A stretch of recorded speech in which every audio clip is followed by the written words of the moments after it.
Hi. Today I'm going to talk about topics in religion and Christian worships and methods of practice in Christian worship. My first point of reference is the Presbyterian Church of the USA, of which I am a member, and my family has had members, including my mom, Elsie Wong, who was an elder and deacon in the church, and my sister Maria, who's finishing a term as an elder in the church of the Brown Memorial Presbyterian Church. So I'm looking now at standards of practice for worship because I've been called upon to act as a lay leader for a Sunday worship service and provide scripture readings and analysis of Jesus Christ and the Word of God. So now I'm looking back at the fundamentals of the church and Christian practice. In the Book of Order, the Presbyterian Church is described as a family of people united in Jesus Christ, using appropriate language for its worship, which should display the variety of the people. And it is noted that the language of worship should reflect the diverse culture represented in the followers of the faith, and should deny the needs and identities of non-believers who try to follow Jesus Christ in a way that is not faithful to the life, death, and resurrection of Jesus. And then the next part about the language use is, that's part of the doctrine. The language use is that the church believes in its worship to use language about God which is diverse and varied as a theological tradition. And then it also believes that all members of the community of faith recognize themselves to be included and addressed equally before God. Going back to earlier times of the Presbyterian Church, Christians had to set standards for worship.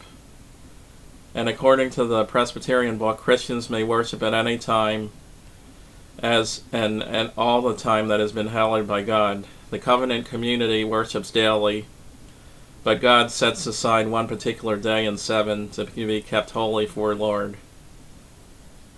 In the Old Testament, the day for worship was the Sabbath, and in the New Testament, it's observed as the first day of the week, the day of resurrection, and a day when the new people of the covenant gather to worship God in Jesus Christ. And this is called the Lord's Day. Now, one of the differences from the Presbyterian Church is that it makes comparisons to the Jewish faith, and in the Jewish faith, hours are set aside for specific holidays, morning, noon, and evening as times for prayer and sacrifices of praise and thanksgiving. Now, what I'm going to look at is a Greek Orthodox practice. And my reference is Questions About Christianity, Questions and Answers from the Pope Benedict XVI. And that's my next reference. A question was brought up to the Pope from a member of the church. He said, "I had the joy of taking part in an ecumenical meeting from the Orthodox Patriarch of Athens.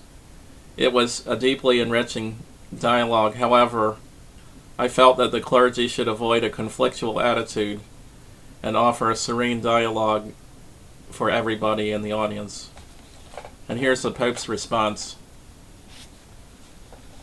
In responding to the practice of the Orthodox Church, the Pope visited the vicar of Italy to find out the position of the Greek Orthodox Church. And here's his response.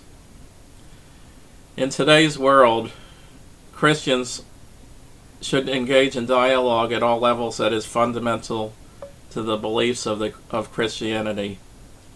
In relation with the Greek Orthodox, I see that personal relationships are fundamental.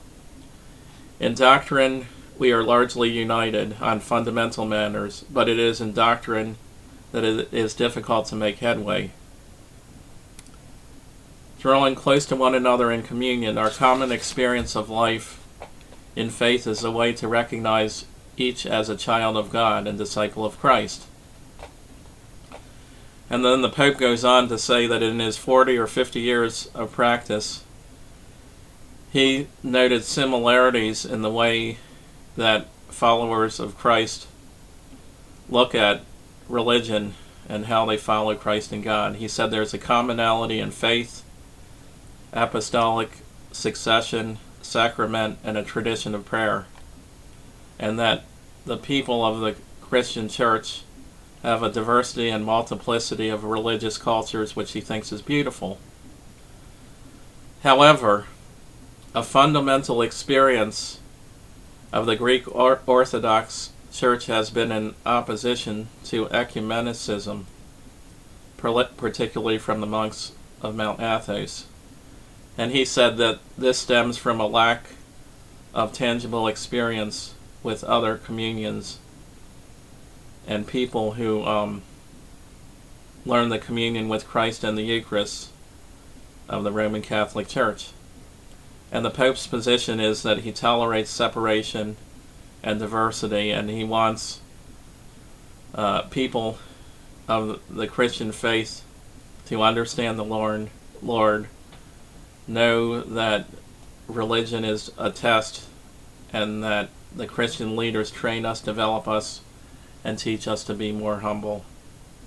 And the ultimate goal of the Catholic Church is to show a movement toward unity, and a movement toward unity, he says, in itself is a form of unity.